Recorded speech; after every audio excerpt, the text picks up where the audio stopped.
Good afternoon. This is great to have this kind of energy in the room, great dialogue. And I'm just thrilled to kick off our panel for this part of the afternoon. I'm Walt Kopan, formerly Undersecretary of Commerce for Standards and Technology. And I'm really excited about this program on the semiconductor supply chain and intellectual property, what's next. I think many of us understand that there is indeed a nexus here that's come into sharp focus. Supply chain brittleness that we've seen over the past several years, and certainly exacerbated by the pandemic. We've seen key shortages, key material requirements that have kept product supply and demand out of balance. We also see that in the midst of all this, core intellectual property for the semiconductor sector, for design, fabrication, for material selection, are all affected and all in the hands not only of global multinational corporations, but dealing with macroeconomic and political influences. Clearly, intellectual property rights underpin market innovation, drive economic growth, competitiveness, and trade. And in this new era of global alliances, new partnerships, and strategies, new supply chain relationships of trust are required. And in particular, as we've seen the influences not only of the ascendance of China in the standards process and their role in the semiconductor space, clearly the role that Taiwan plays for global semiconductor supply, and also the influences that we've seen from the war of Russia upon the Ukraine. So we have a wonderful panel that's assembled this afternoon to unpack these various connections for us. Unpacking also the issues around standard essential patents and licensing that are underneath the trusted manufacturing relationships that are critical to the semiconductor supply chain. So without further ado, I'd like to introduce our distinguished moderator. Chad Bown will be joining us. He's from the Peterson Institute. We'll also be having a very distinguished panel led off by Bill Reinsch from the Center for Strategic and International Studies, Susie Armstrong from Qualcomm, Taffy Kingscott from IBM Research, and Jessica McBroom from the National Security Council. Delighted to introduce this panel to you today. Come on up.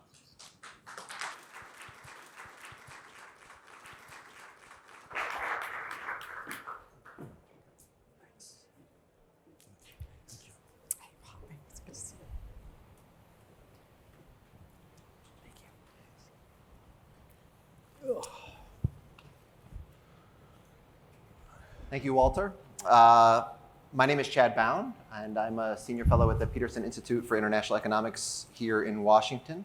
I'm an economist by training, and before 3 years ago, I think if you'd asked me anything about semiconductors or supply chains or resilience or any of those types of topics, I probably would have tilted my head at you and looked like this.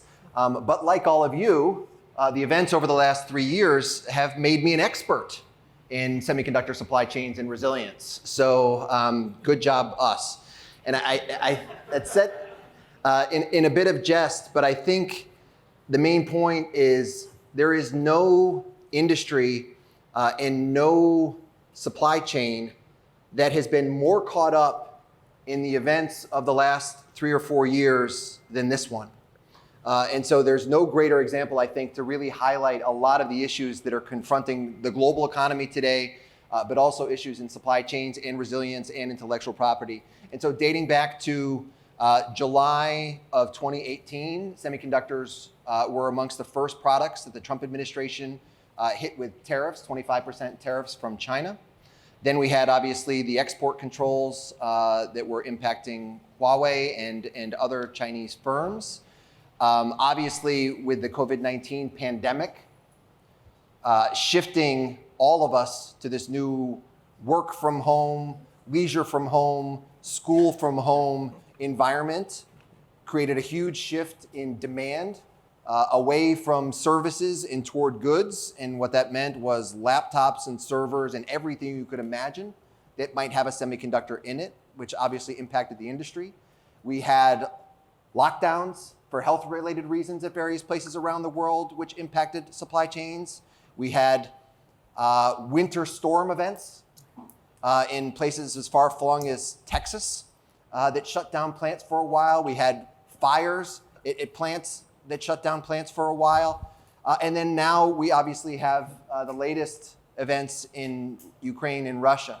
And so semiconductors are not obviously a critical component to all of our lives, but involve a supply chain that is both incredibly complex and has been under enormous strain over the last 3 or 4 years, and yet in some respects has dealt with it magnificently, but for the shortages, which is everybody wants more, right? And so our panel today is going to talk about a number of these issues in great depth with a tremendous amount of expertise. And they've already been introduced, so I won't go through that again. But what I will do is to kind of point to them one at a time and ask them. I'll start with probing questions, and they'll probably ignore those and just say whatever it is that they want to say. But let me get us started then with Susie. So I'm going to go to you first, Susie Armstrong. And maybe you can provide us with a little bit of more insider information and detail about what it is about the semiconductor industry and its supply chain that is so different from anything else, so critical, the role that IP plays within that, and especially the United States' role of leadership within this supply chain. Great. Well, thank you. And it's an honor to be here, and thank you for the invitation. So Chad, you have a story about semiconductors. I have a story about government affairs and policymakers. When I was asked in 2015 if I wanted to work in DC, where my husband was, part-time or all full-time for our government affairs group, I said, well, what do they do? And I soon found out. So in case you haven't, and policy matters, in case you haven't heard earlier today, Qualcomm's the world leader in wireless R&D and a leading supplier of wireless chips for over 35 years. I spent most of my 28 years at Qualcomm in the chip division from the time that it was actually created until I went to government affairs. We've invested over $73 billion in inventing technology, clear from 2G, 3G, 4G, 5G, artificial intelligence at the edge, imaging systems, so not just wireless, but the technologies that are around wireless. We bring those inventions to life in the form of semiconductors that power phones, networks, IoT, automobiles, medical devices, everything else you can think of. We have this position in the wireless semiconductor industry without owning manufacturing. We are a fabless semiconductor maker, and we want to focus our talents on where we are good, which is the innovation and the designs, and then work with other companies to manufacture those designs. Hence making us experts in supply chain management, especially without having our own fabs. So the connection between IP and supply chains is actually, at one level, it's very simple. Without those inventions and without the design that a company like Qualcomm does, or Intel or an NVIDIA or any other fabless manufacturer, there's nothing to actually manufacture. Furthermore, it's in the design phase that you actually set not only the functionality in a chip, but the security in that chip.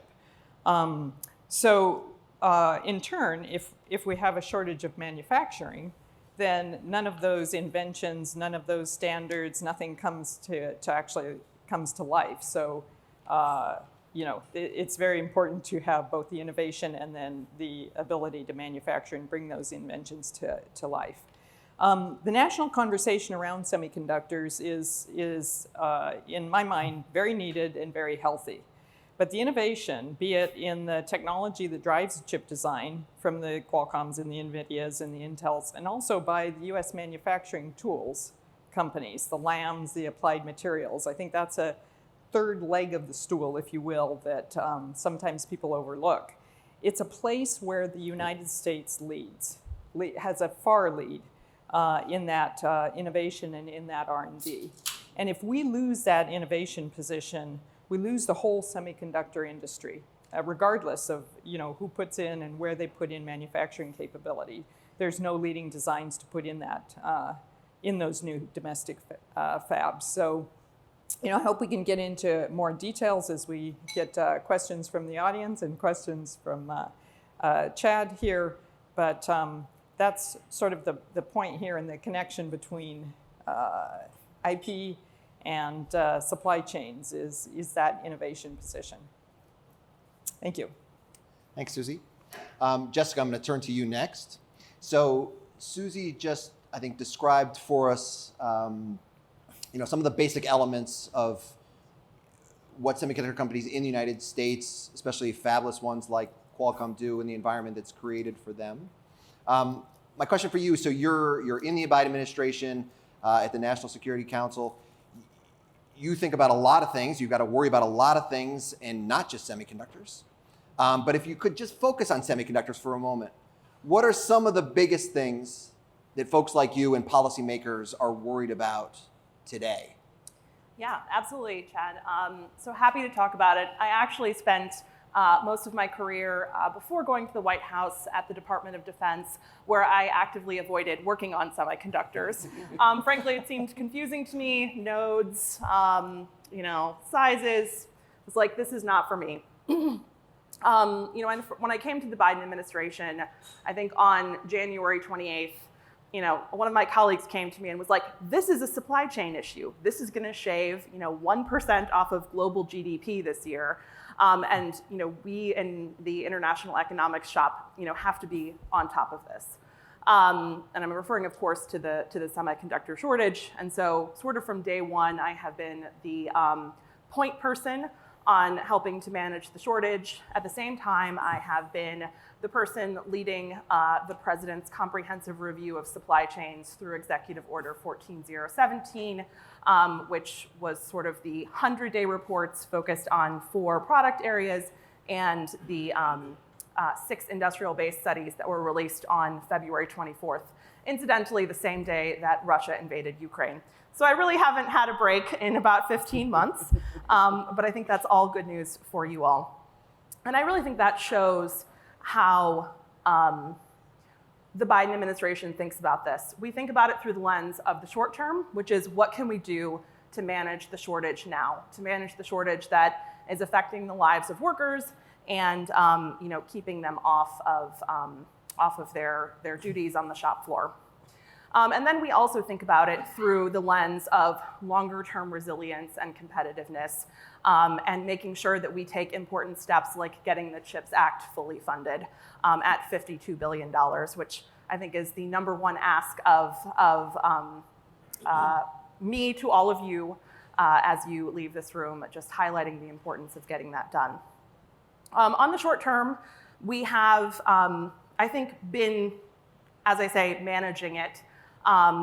We have done things like set up an early alert system so that when a fab or key provider goes down in another country, we know immediately and we can sort of dispatch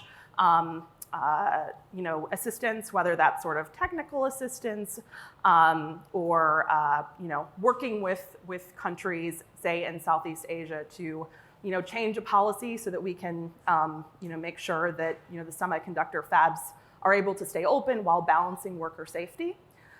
And of course, working with partners and allies to make sure that we're maximizing production capacity across the entire world. At the same time, we have, I think, tried to not pick winners and losers, not select one industry over another, to see what we can do to, frankly, meet the insane demand for semiconductors that is out there right now.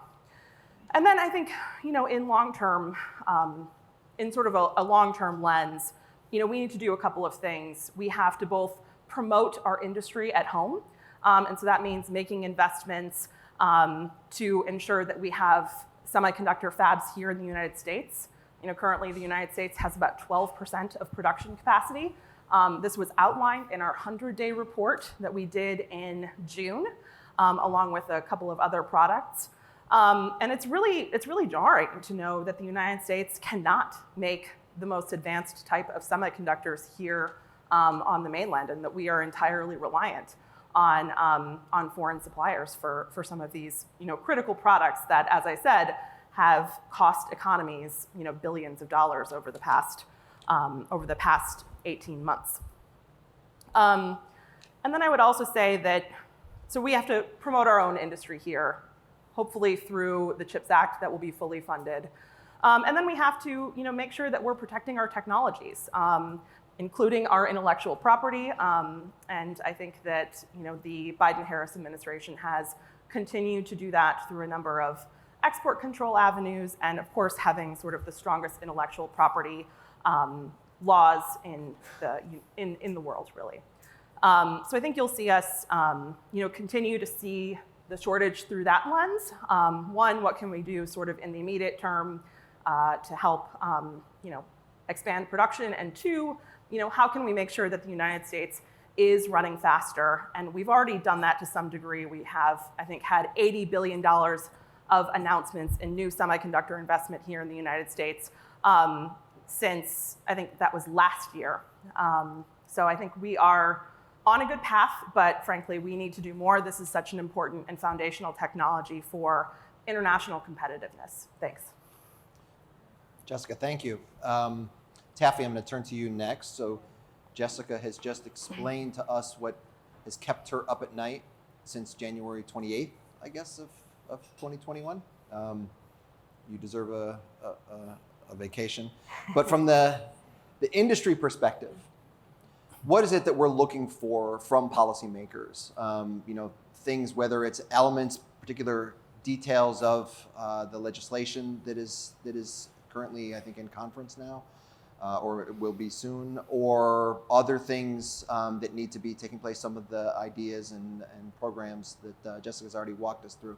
What is it that's critical now for industry, both perhaps short-term and long-term? Okay, well, thank you, and thank you for the invitation to be here. And let me just speak about this from the point of view not only of the IBM company, but industry in general.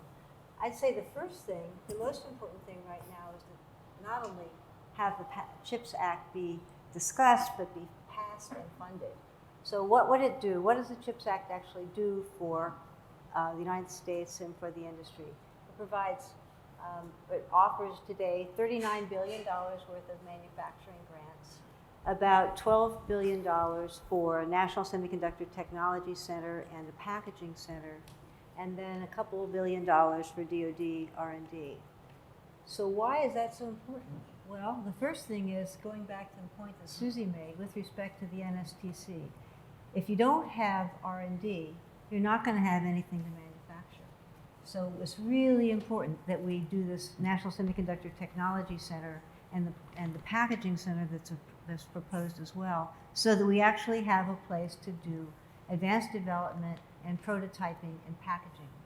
Today in the United States, we have actually no place to do industry-wide advanced development and prototyping, and we have no packaging capability in the United States. The closest ability we have in packaging is in Bromont, Canada, which is actually an IBM facility, but in continental US, there's nothing.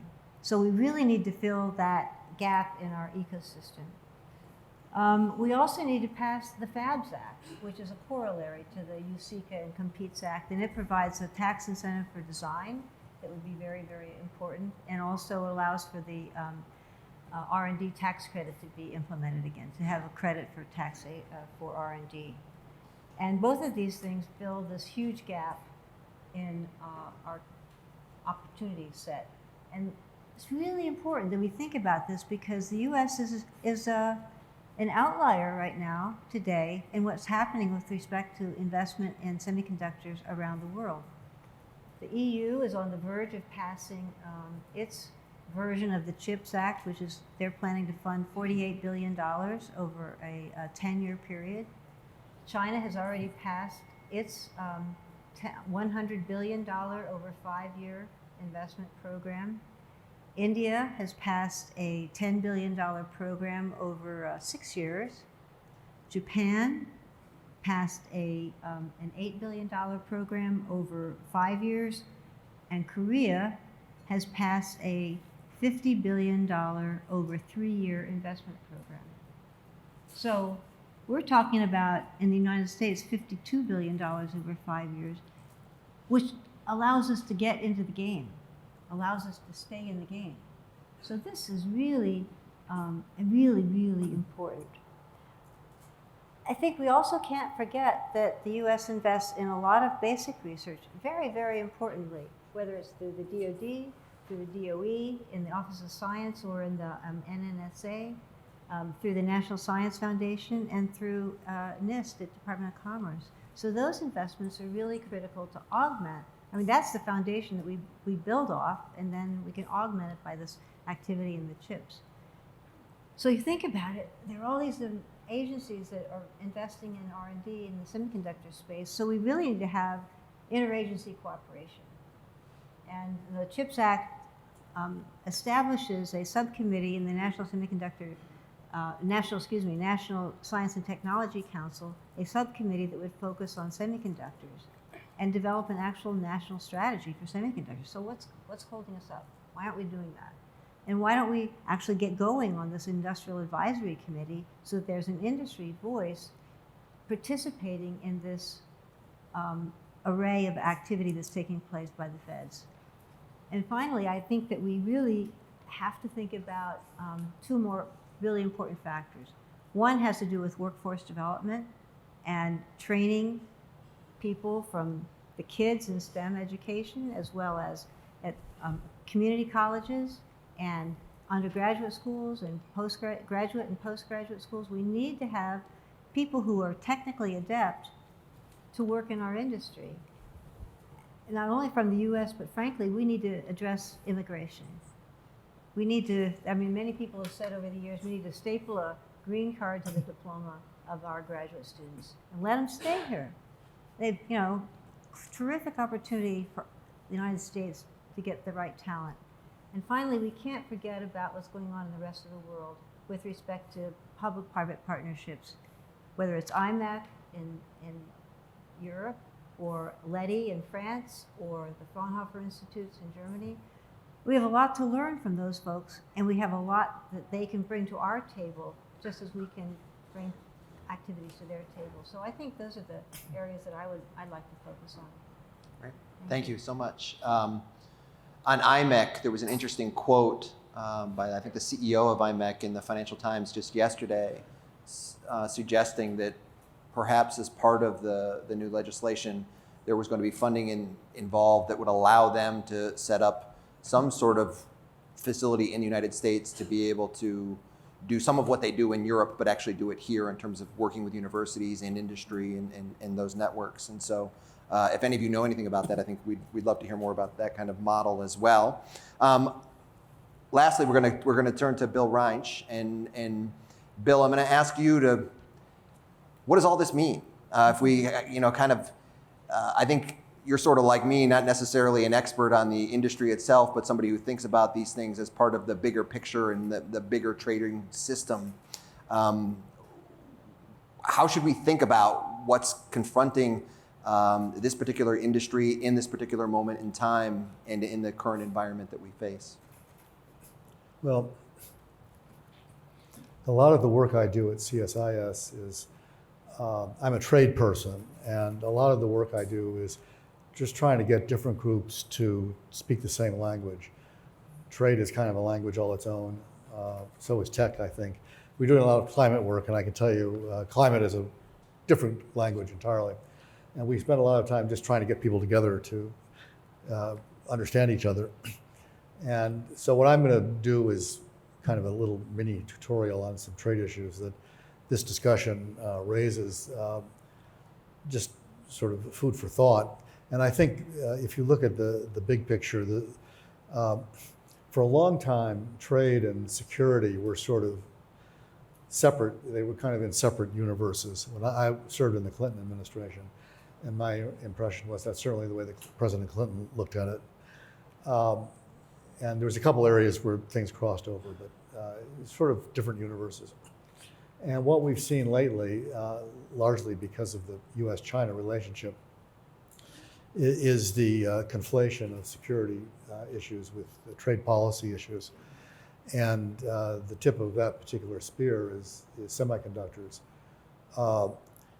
They've become, I mean, this is not a new debate. We had this debate with Japan. When you're old like me, you remember, you know, in my case, the 80s. I even remember the 70s. But the difference is that semiconductors have become a much larger part of the economy in the last 30 years.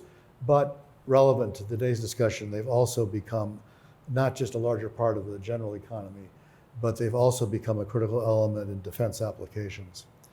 And that creates a security issue. And that means that if we have a self-sufficiency failure, there are security implications to that, as well as economic competitiveness implications that we need to keep in mind. And that gives the problem an urgency that I think has been lacking in the past.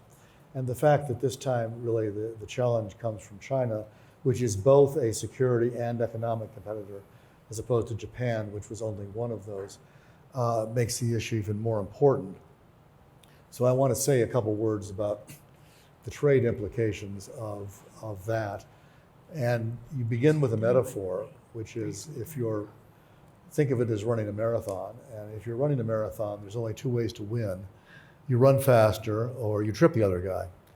And tripping the other guy you're not supposed to do that in marathons. But in international economics, that's okay if you follow certain rules. And that's what we're going to talk about is the rules. A lot of what my colleagues have been talking about is the running faster part, which ultimately I think is the best strategy, and it's one where this administration has focused a good bit of its attention, as Jessica was saying. But there are trade implications for both running faster and for tripping the other guy. The main trade implication for running faster is subsidies. And that's what we're talking about. When people talk about the CHIPS Act, they don't say that it's not a four-letter word, but in trade, subsidies is, you know, it's an issue, a word that makes you raise your eyebrows and frown a little bit. In trade terms, a subsidy is a specific benefit provided by a government body to a specific company or industry. So an across-the-board tax cut, an expanded R&D tax credit, that would not be an actionable subsidy. But financial assistance to a chip company, whether it was a cash grant, a loan on favorable terms, a loan guarantee, free land for preferential zoning for a fab plant, guaranteed purchase by the government, or at least 100 other permutations of that, whether government means federal, state, or local, those are all subsidies under international rules. And that means that other countries can take action against us for what we're doing, which in turn will affect our exports to them and may affect our industries here. There are basically two kinds of subsidies that are relevant to this discussion: prohibited and actionable. Prohibited means those that are tied directly to promoting exports. So, and these don't occur very much anymore, but if the government says to company X, you know, for every unit you export, I will give you $5, you know, that's a prohibited subsidy under trade rules, and they can't do that. Governments have mostly figured that out and don't do that. Actionable subsidies are those that give a company or an industry an advantage that proves injurious to their foreign competitors. In that case, the foreigner's government is permitted to put tariffs on, in this case, the US export, to offset the advantage that the US company has gained via the subsidy, if it concludes that there actually was a subsidy, so they have to prove that. And second, they have to conclude that it's actually injured their industry. So this is kind of the case of no harm, no foul, too. And a lot of the debate ends up being about that. What that means for this discussion is that if the US wants to provide subsidies for chip production that don't break the rules, it needs to design its programs carefully. And the argument that I frequently have with the trade people versus the tech people or the climate people is, us trade people say, you know, there are rules, and It works better if you design your program to adhere to the rules, because then you don't have all these downstream consequences. The other side tends to say, well, but this is a really important problem, and if we're not going to be adequately sufficient in chips, that's a problem of such great magnitude that you need to change the rules so we can do what we want. And the trade response is, well, it's not very easy to change the rules because they're multilateral rules and they affect everybody. And then the debate goes on and on to usually an inconclusive point. But if you're the US government, you have to think about this, and you have to think about designing the rules. And there's kind of a spectrum of acceptable behavior here. Generally speaking, subsidies for basic or fundamental research are okay. Subsidies for the design of new product are probably okay. Subsidies for actual production might or might not be okay, depending on how much of the production is exported or how much of it displaces imports. Subsidies linked to exports are definitely not okay. If you assume going forward a time of global shortages of chips with anticipated high growth of demand in the future, subsidies that expand production might not injure anybody.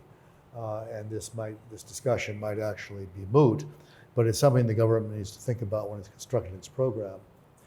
Now, the other part, the tripping other guys, there are trade implications of that too, and this is my last point. The main one is actions to keep US technology at home and or out of the hands of our adversaries. What that means really is export controls and investment controls. Investment controls meaning both inbound and outbound. Inbound controls already exist in the US, think CFIUS and related issues. Outbound controls are under discussion and have been included in the House version of the China Competes Act that is now pending or about to be pending in conference. Although we refer to these as export controls and investment controls, if you think about it, they're really IP controls because they're intended to keep our intellectual property out of the hands of people that we don't want to have them. And that's what this particular game is about. What we've learned over the years is that this is an area where a multilateral approach is particularly important if you want to prevent leakage. We are not the only people that produce chips. We are not the only people that manufacture the equipment that is used to make chips. I was just meeting around the corner with representatives of the Dutch industry, and they have views about this subject, as you might imagine. There are multilateral regimes that have been created and that are designed to deal with this problem collectively so that those of us that are technology leaders can all try to approach the problem the same way. They've turned out to be cumbersome and in some cases have members that are the same countries that we're trying to keep our technology away from. So it appears that the US is going to try a different strategy, which is forming coalitions, smaller coalitions of key countries. There was a report from a Korean journalist late last week, about exactly this, that the US was trying to put together exactly that kind of coalition on semiconductors with Korea, Japan, and Taiwan. The thrust of the article was that Korea had not, at that point, agreed to do it for a variety of reasons we can get into if you want. But I think this is the approach you're going to see going forward. If you want to protect IP and really keep it out of the hands of primarily China, then what you're going to see is a collective effort led by this administration, but encompassing a number of other countries. In a number of sectors, I mean, we're mostly talking about semiconductors, but there's a lot of other sectors that have critical military applications that are not semiconductors. In all of them, the number of countries that actually produce the stuff that we care about is relatively small. And so putting together smaller coalitions is a feasible strategy if you can get the countries to agree to it. And that, I think, remains to be seen. And with that, I'll stop. Thanks, Bill. That was great. And I'm gonna take a couple of minutes to go back to each of the panelists and kind of collectively to poke them on some of the things that they said, and then we're going to open it up for broader Q&A from you all. Susie, I might start with you just to kind of put you on warning, but I want to build off of some of what Bill said, which is, we see this big collective push on subsidies as a very different U.S. environment in terms of our policy position relative to how we've been for the last 60, 70 years, not really in favor of industrial policy. My question ultimately for you is going to be, why are we doing this? Why do we need to be manufacturing, especially? So let's talk about just manufacturing maybe for a moment. Why do we need to be manufacturing it here? So let me read off some of what I think I've heard others say. So some of the argument is, well, there's certain things that for national security reasons we need self-sufficiency and we need to have that here. Okay, I can understand that people are worried about China. There are arguments that some of the leading edge stuff only right now happens in Taiwan or perhaps South Korea, and while they're our friends and allies and we're not worried about them, they are, geopolitical hotspots, and having so much of the leading edge production, and even in an age of climate related disasters or pandemic health related disasters, having so much of the leading edge manufacturing taking place in geographically concentrated places could be worrisome. But are there other kind of more pure economic reasons why it's beneficial to do the manufacturing here? Does it, if you have a fab just down the street, does that provide benefits to a Qualcomm that wouldn't materialize if the production is taking place in Taiwan? Or not necessarily to Qualcomm, but maybe to the tool makers? What is it about the supply chain that really makes this an industry where we want to do more manufacturing here in the United States, despite the fact that what Jessica said, the industry is doing both very well and making a lot of capital investments on their own today without subsidies? Why does the US government need to get involved? Let me first take it back to, I'm not sure I would completely agree that we need to do all the manufacturing here on domestic soil. And in particular, I think BCG did a study a while back that talked about how many trillions of dollars it would take to get the semiconductor manufacturing supply chain all on domestic soil, and they came up with some huge number. And I contend that even for that amount of money, you can't get, the semiconductor supply chain is so complex, you really can't, and you don't necessarily want it to be all on US soil. I think what you want to have on US soil is you want some second sources. Everybody wants a second source. And as you pointed out, so much of the manufacturing happens in TSMC or Samsung in Taiwan or Korea, especially of leading edge node chips. Those are geopolitical hotspots, and that's not a good position for the world, much less the U.S. to be in. So, I strongly support the conversation around manufacturing on domestic soil, but it's also with a grain of salt, because we have, private industry in the U.S. has long worked with, Korea and with Taiwan in terms of manufacturing these high-end chipsets, and it's working very well. It's just that there's no real second source, and so we absolutely support getting leading-edge technology on U.S. soil. But I think one of the things that policymakers and everybody has to recognize is that there are pieces of the supply chain, there are auxiliary chips and such that doesn't necessarily make sense to manufacture on US soil. In any, my favorite example is I grew up in the phone industry, or chips going into phones, and in your typical high-end cell phone, there's probably I think we counted 169 integrated circuits, and most of those, probably over 3/4 of those, are mature and legacy nodes that don't necessarily benefit by being manufactured here. But the other part of that equation is, if you want manufacturing here, it's a lot more expensive. Labor's more expensive, water's more expensive, electricity's more expensive. I'm not a manufacturer, I'm not from TSMC, but these are all very, very critical pieces for private companies to, the private sector to be able to, help bring up fabs, on domestic soil. And the last piece I wanted to add to that is, there's statistics out there about $20 billion, to build a new leading edge fab. And that's a lot of money. But even throwing just money at it doesn't make that happen. You've got to have, we're fabless. You've got to have a company like Qualcomm with the scale of Qualcomm working, probably 2 years in advance with your new fabs coming up in order to actually be able to have those fabs come up and produce in the kind of quality and volume that a customer like Qualcomm needs. And so it's this complex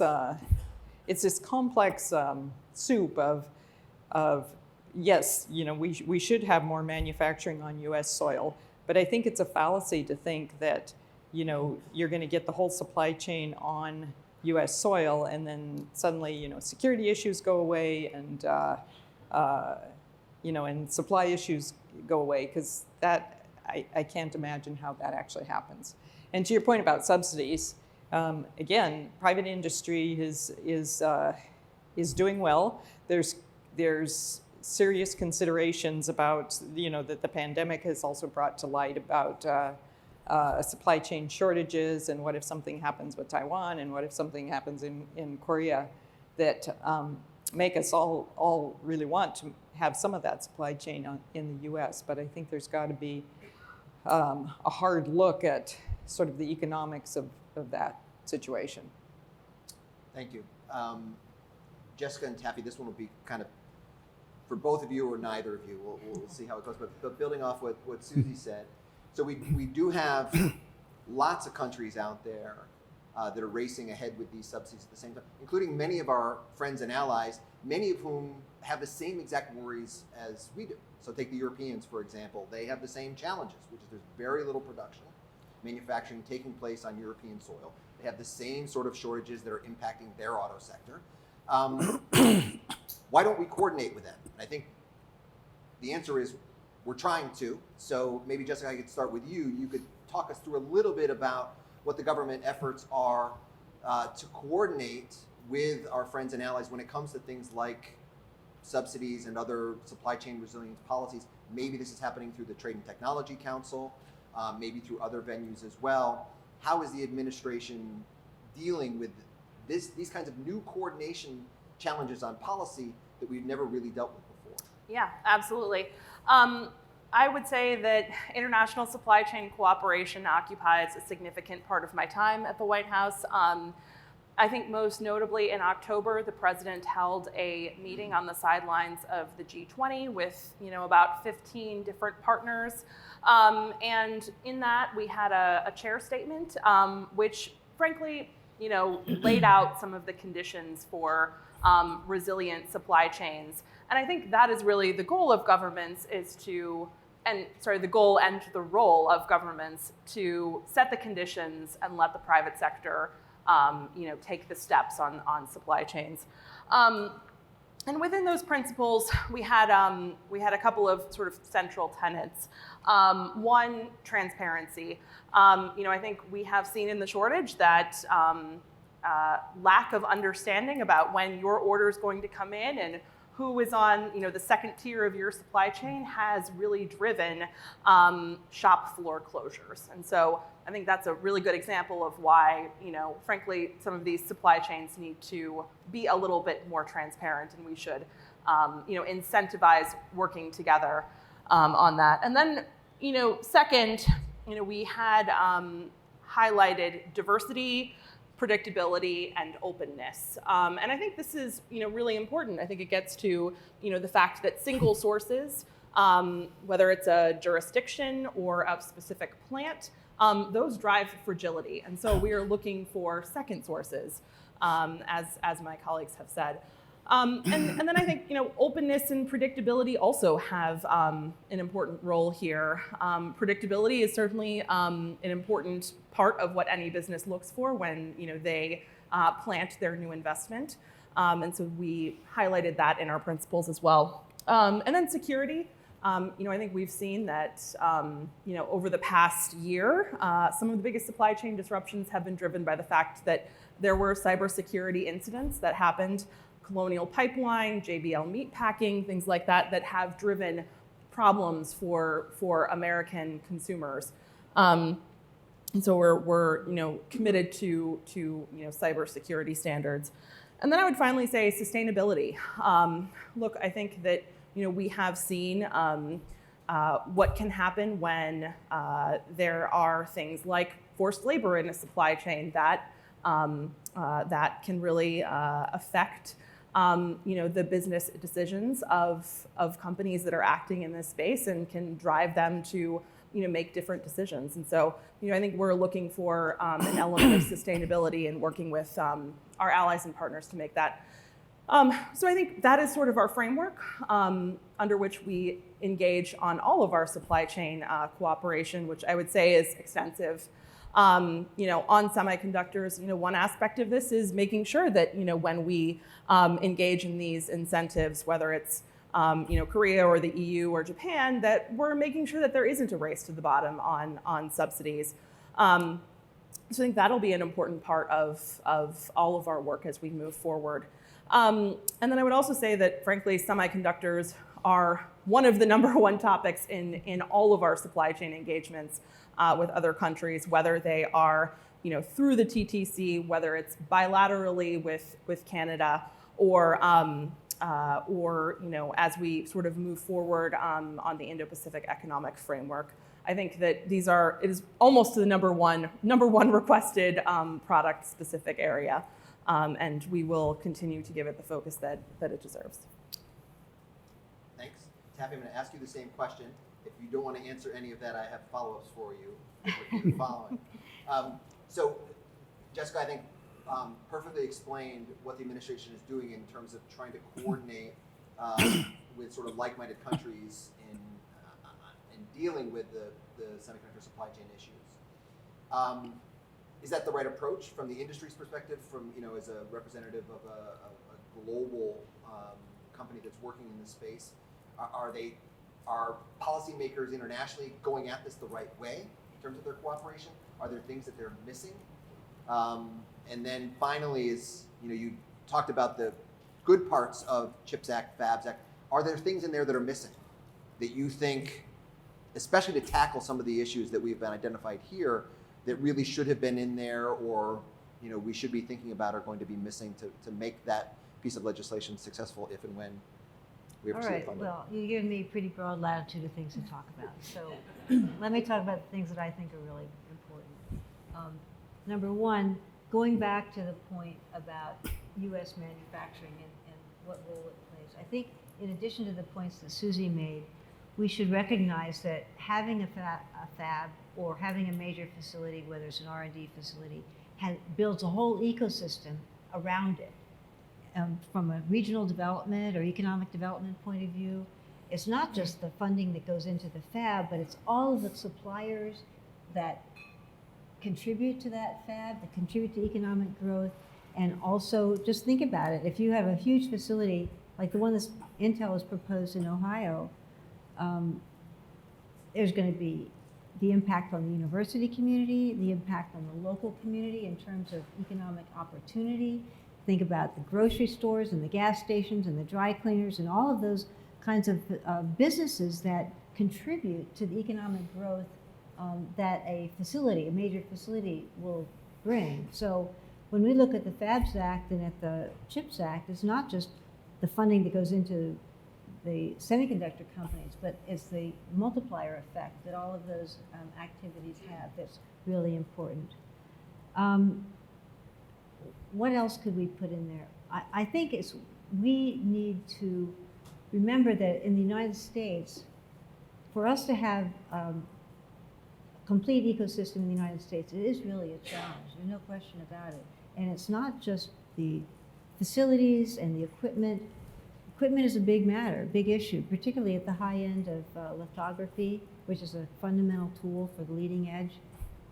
The highest end of that equipment is not U.S. made; it's made in Europe, and so that's do we need to work together? Absolutely. Then there's at the other side of the world, there are a number of rare earth minerals and other materials that go into semiconductor manufacturing that are not available in the United States, or at least are not available today. So we need to take a look at our materials requirements and recognize that we have some vulnerabilities there and do something to address those kind of vulnerabilities. And finally, I would say with respect to building facilities, it's not just the funding that goes into the building. There's requirement for labor, as Susie mentioned. There's requirement for environmental regulation, requirement for water capabilities, for roads that go into it. But also, it's really important that we think about the process knowledge that is required to actually run one of these facilities, whether it's a manufacturing facility or an R&D facility. Process knowledge is critical. And this goes back to the workforce thing. If we don't have the workforce to sustain our process knowledge, nobody's going to be able to run all this equipment. So there's just a huge area of investment that's required for us to be successful. And, you know, you think about it, if there were, worst case scenario, a kinetic war, what would we do? What would we do? So we really need to think about the worst case scenario. What would happen, worst case again, China decides to take Taiwan? Well, we would be in big trouble. So we need to think about the range of risk and the range of opportunity as we address this critical industry. I mean, our whole society is based on the capabilities of semiconductors today, so we can't forget about that fundamental fact of life. Thank you. Can I just add to that? So, you know, we all worry about the worst case scenario. And the conversations around manufacturing are really, really important, and second sourcing and such. But I also want to drag it back up to the intellectual property, to the IP portion of that, to the innovation portion of that. Because while if something happened to Taiwan or you know, South Korea or something, we'd all be in a terrible world of hurt. We also are going to be leave our children in a terrible world of hurt if we lose the innovation position that we have in semiconductors and in the technology that goes into semiconductors. Semiconductors pretty much bring most technologies to life, whether it's you know, AI or quantum or wireless or 5G or 6G. And if we lose that, innovation base, which we are currently enjoying a good lead in, we don't have the manufacturing problem because there's nothing from the U.S. to actually manufacture in those plants. So I absolutely agree with the importance of manufacturing and such, but I think we also need to make sure that the discussion is also around, you know, the intellectual property system that has brought us so much leadership in the U.S., the standards that, you know, codify some of those inventions so that all of our chips can talk to each other. I think that's a really important piece that isn't necessarily getting the discussion that it needs in Washington.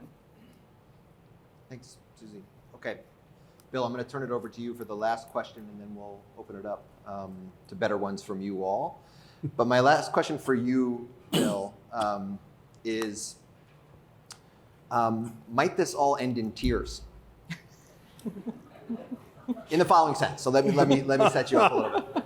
The panel? So not for the last 15 years or so, but back in the day when you and I were kids, semiconductors used to be at the forefront of trade wars. We think about the 1980s, the trade war between the United States and Japan. Semiconductors was a flashpoint. Then shortly thereafter, we have the entry of these firms from Taiwan and South Korea. We had lots of trade remedy actions, anti-dumping tariffs, countervailing duties, not only by the United States on imports coming in from these countries, but the Europeans did it as well, the Japanese did it as well, segmenting markets. It's only over the last 15 years that we really have managed to develop this globally integrated supply chain that's been relatively free of trade barriers. Now we're potentially heading into a world with lots and lots of subsidies. Is it possible that we end up in, a world of overcapacity where we go back to, lots of new trade barriers being imposed to try to protect the domestic industry that may have just been subsidized by governments? Will there be political pressure there? And then finally, stepping back from a broader sense, not just from the industry, you talked about the rules before, and you laid them out perfectly. My question is, do they matter anymore? Historically, the United States has led the rules-based system, but I think some of that is now open to question with China and whether even we ourselves are going to bother to try to follow these rules anymore. Where do you stand on these kinds of issues? Well, first, I was a kid a long time before you were a kid, Chad. So the 80s were not my childhood, but I don't think it's going to end in tears. That's a wonderful way to put it. I think there's been some discussion about what would happen if we got into a subsidy war, and whether we have enough money to be in a subsidy war. I think I'm not really worried about that. The overcapacity problem tends to come up, not entirely, but it tends to come up when you have non-market economies where capital is allocated by the state and not by the market. In the context of what we're talking about here, some capital is going to be allocated by the state, but relative to private capital, it's not going to be very much. I mean, what are they talking about? 50 billion, 52 billion, whatever it is in the CHIPS Act. This is not, I mean, it's a lot of money, but compared to private capital in the sector, I don't think it's as much. So I'm not really, I think at the end of the day, what the United States has done over the years is to try to do things in ways that reinforce the market rather than run counter to the market. And I have to say, if you look at it historically, we're actually pretty good at this. And we've been doing it, I was ranting about this last night. We've been doing this since the Lincoln administration, believe it or not. And then it was agriculture. But it was when the United States government decides that it wants to devote some resources to achieve a national objective, we're actually pretty good at doing that and doing it in a way that allows the domestic industry to thrive on its own ultimately. So I'm kind of not worried about crashing and burning. Can we get into trade wars over it? Maybe, because there will be people that will want to, no matter what we do, they'll criticize and attack, and we do get into wars about that, and that may lead to some fragmentation of the system, although I would probably argue that we're kind of already there in any event. And the final comment I make, which is kind of a variation of your second question, is this is in a way an easy conversation because everybody, certainly in this room, agrees that semiconductors are important. The thing the administration has not yet done, but ultimately has to, is if you're going to go down this road, you have to decide what's important and what isn't. And it's easy to pick this particular thing out and say, well, chips are important. Okay, fine. What else is important? From what is important from a security point of view? If you were the last administration, your answer would probably be everything. And if you try to do everything or protect everything, you end up really protecting nothing. What this administration has not yet said is what else is important and where do we need to devote our resources and where do we need to devote our attention? And that's a difficult question because in the end of the day, not everything is important. And we are not going to produce everything here. We're not even going to produce, as Susie said, everything here in the semiconductor sector. So there's a lot more work to be done in terms of defining what matters, because only once you define what matters can you really start talking about what we're going to do to make sure that we defend all of that. Great, thank you. Okay, so we're going to open it up to questions. I don't know how you pass it around. Before we do, I had one last point that I wanted to make, which was going back to this issue of picking winners and in industrial policy, which we are relatively new to in the United States. And I think the other big supply chain that I've become an expert on over the last 2 years, and I'm sure all of you have as well, is vaccines through Operation Warp Speed. And while it was incredibly amazing, the speed and the success at which that program worked, I think we also have to remember that we didn't start out with the 3 vaccines of Pfizer, Moderna, and J&J that we ended up with. We started out with actually subsidizing 6 or 7, depending on how you count it, and 3 of them didn't get to the finish line and make it through regulatory. So we have to be prepared for failures as well. And we have to design systems, especially I would think in this industry, where there's no way you're going to know in advance how the market and technology is going to evolve in the very, very short term. And we have to be thinking as policymakers about exit strategies when things don't work. In any case, let's open it up for questions to our great panelists. Yeah, so thank you. Great panel. My question is around scenario planning, especially in the worst case scenario. How does the administration think about the worst case scenario being Taiwan, and what tools do we have to do risk management in that scenario in the next 2 to 3 years versus say 5 to 10 years? Thank you. Yeah, so I'm not going to get into any hypothetical situations.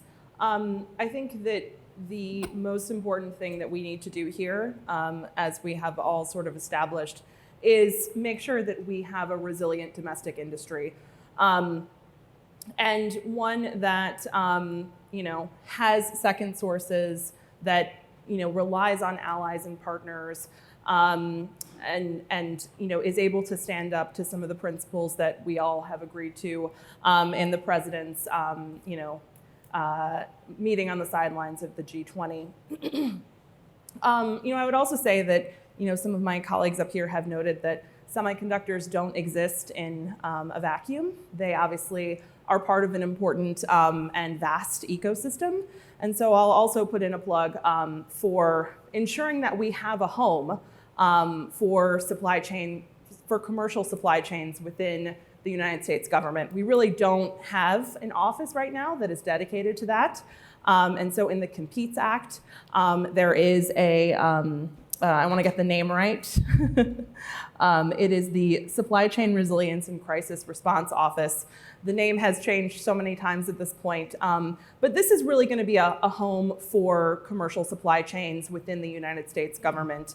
And we envision this as being a place that one can monitor for potential impacts to supply chains, whether they are geopolitical or whether we're talking about fires in Japan or grids in Texas, to really have that global monitoring perspective and do forward thinking on this. And then also to have a set of tools to actually redress some of those problems, whether that's through purchase commitments or grants or loans or investments.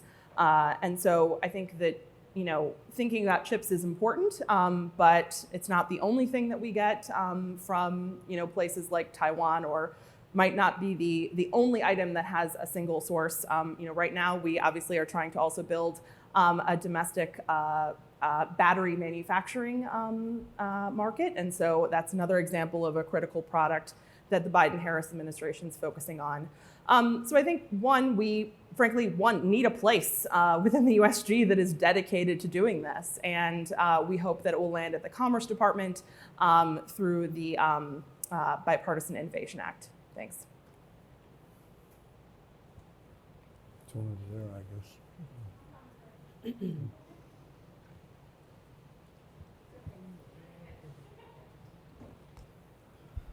Thank you. It was important to hear the recognition that as important as the CHIPS Act is, it's private investment which is going to drive this industry forward. And so in that context, you mentioned small groups of cooperation or cooperation amongst small groups of nations.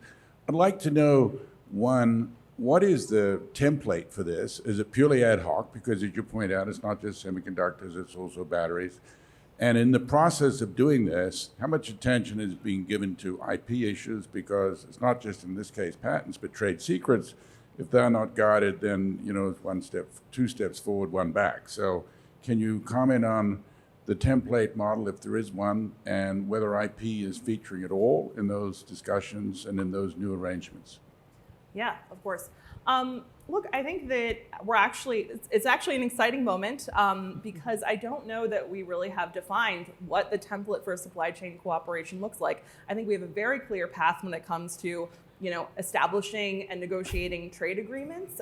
But when we think about supply chain cooperation, I think that we tend to have a little bit more latitude in terms of what kind of cooperation we agree to.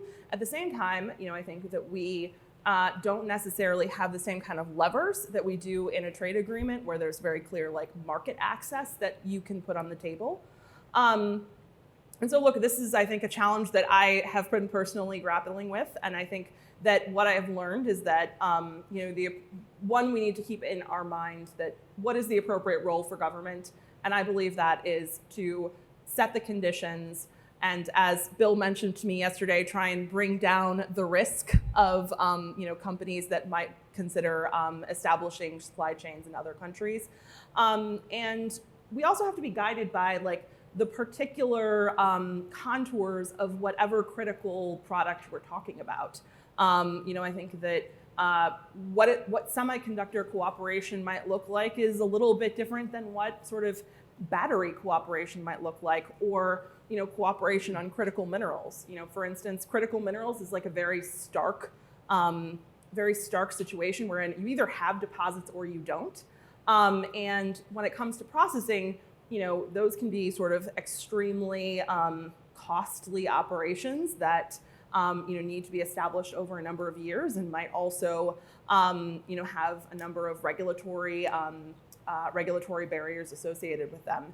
And so I would say that as we kind of move forward, that is how I'm guided through a number of these activities. And then I would say that intellectual property is a foundational piece of all of this, as is production, and as is research and development, right? These things have a little bit of a virtuous cycle, and I see them as sort of fundamentals for supply chain cooperation. Can I weigh in on that? And Bill, I'm going to poke you to see if you have thoughts on this too, because we trade nerds are thinking about this all the time, because we're now in a world where we're not negotiating trade agreements of market access, and we're not using our old ways of interacting with government policymakers. We're now dealing with this. And as Jessica mentioned, the parties you need to have at the table to deal with the semiconductor resilience issue may be different from those you need to have for EVs or some other critical sector that you're worried about. But on the positive side, this is this Trade and Technology Council that the administration started up very early with the Europeans, and then sort of bilaterally similar types of engagements with the Japanese and other countries as well, I think have already borne unexpected fruit, but sort of unrelated to the supply chain and semiconductors issues. And that is the sanctions that we've seen that have come up in the war. The fact that they had established these connections and relationships so early on, and were working on other issues, that when the Russia stuff started to happen, they already knew each other and said, look, we need to pivot and start to deal with this other issue as well. And I think that's sort of a model that this framework can provide in other sectors as well. So if next year there's some crisis in some supply chain that's X, the folks that are engaged, because they already have these connections and it's sort of amorphous and set up, can hopefully be able to pivot to deal with those new challenges in a way that maybe a trade agreement necessarily wouldn't have allowed us for in the past. I promised myself beforehand I'd avoid a rant about our trade policy, so I'll spare you that.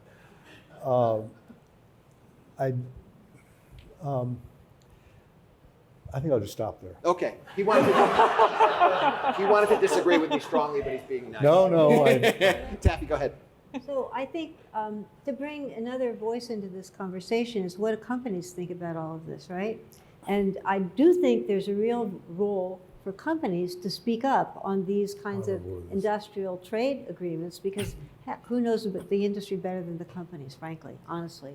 And then there's another aspect to this that you mentioned, which is the role of government. And I think the role of government is a really critical convening role in many cases, because sometimes small companies and large companies don't necessarily or naturally get together, but when government provides a convening space, they can get together, and they each bring unique capabilities. Oftentimes, a small company will have a really deep expertise in a particular niche, and big companies oftentimes have a wide range of skills, and they're very good at program management, but they may not have the depth in a particular area. So bring these two organizational types together can be beneficial for both. And also a really important factor for small companies, oftentimes I hear, is that when they get into a network with larger companies, they get access to the suppliers of the larger companies. They get to know them. Then they build out their own networks. And they become more capable by virtue of that relationship. So I think we should think about these larger agreements, not just government to government, but government and industry playing a role jointly in the development of useful agreements. Can I add Go one ahead, thing? please. What Chad, I think Chad is right, but I guess my reaction was it shouldn't take a crisis to enable that kind of cooperation. One of the things the government should be doing, all the governments, not just ours, but if we want to lead, it's us, is to try to plan ahead and look at contingencies and worst case scenarios down the road and organize, don't wait for the crisis and try to get some of the important groundwork laid before that happens. Government is not always good at that. You know, we tend to be crisis driven. I think this administration is no different from other ones, but it's something they should aspire to. Thank you. I think. Could we follow up with a question on the, somebody was asking whether or not we might be in a trade war. Chad, Sorry, I'm over here. Sorry. In the peanut gallery. No, I wanted to ask a question, and also as part of an observation. I think somebody just mentioned that Korea is putting in 50 billion, Japan's putting in 8 billion, the Europeans are putting in 10 billion, Indians putting in 10 billion. That almost strikes me like maybe there's a subsidy contest going on. Surely not a war, but just a contest. And we haven't talked much about our friends, our dear friends in China, who, the whole purpose, as I understood it, but correct me, is we're trying to balance out what other governments are doing to attract private investment. I once asked Larry Sanders of AMD why did he build a fab in Dresden? And Jerry Sanders, right, sorry.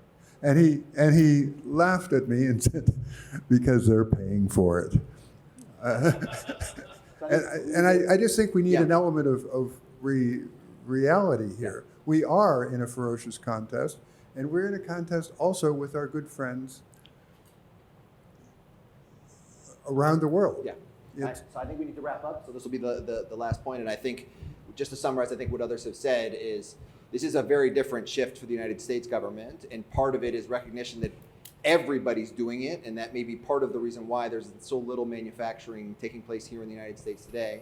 So it is this balance of how much of the manufacturing do we need to have back here versus not somewhere else, whether that's China for national security reasons or perhaps Taiwan or South Korea, but for geopolitical reasons, even though they're our friends, how much of that is the issue? And then if that's the case, how do we get to this new world without having a subsidy war? And I think that's a question that we're still struggling with, and we wish the best to Jessica to figure out for us. And so with that, I think we'll stop, but thanks for the great panel.